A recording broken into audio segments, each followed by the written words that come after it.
Hello बच्चों, let's read the question. The question is state true or false. The ostrich egg is the largest cell known. तो आइए देखते हैं हम इसका की कंसेप्ट. तो अगर हम बात करें इसके की कंसेप्ट की, तो इसका की कंसेप्ट हो जाएगा सेल. तो अगर हम सेल की बात करें तो सेल क्या होता है? Cell is the structural and functional unit of life. So cell is the structural and functional unit of life. Further अगर हम बात करें तो सेल जो होता है ये मेनली दो तरह के हो सकते हैं. एक को हम बोलते हैं बच्चों प्रोकैरियोटिक सेल. इसमें क्या होता है कि इसमें आपका जो न्यूक्लियस होता है, वेल डिफाइंड न्यूक्लियस, वो एब्सेंट होता है. साथ ही साथ इसमें आपका जो मेम्ब्रेन बाउंड सेल ऑर्गेनल होता है वो भी एब्सेंट होता है. So membrane bound cell organelles are also absent.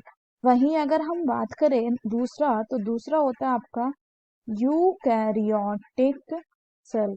Eukaryotic cell में आपका एक प्रॉपर जो न्यूक्लियस होता है वो भी प्रेजेंट होता है, और प्लस आपका क्या होता है, यहाँ पे जो मेम्ब्रेन बाउंड सेल ऑर्गेनल्स होते हैं, मेम्ब्रेन बाउंड सेल ऑर्गेनल्स, ये भी क्या होते हैं, दे वर ऑल्सो प्रेजेंट.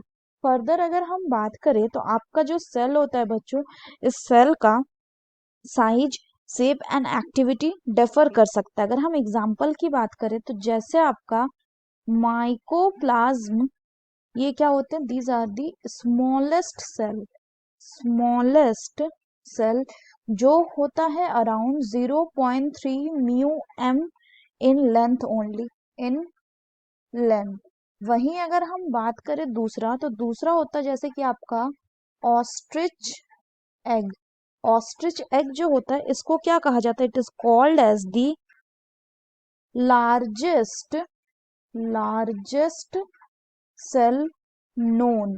तो अगर फर्दर बात करें तो इस जो लार्जेस्ट सेल है इसका कितना होता है? It is around 170 mm into 130 mm. तो अगर हम स्टेटमेंट की बात करें तो ये बोल रहा है क्या? ये आपका बोल रहा है बच्चों, the ostrich egg is the largest cell known. So this statement is a true statement.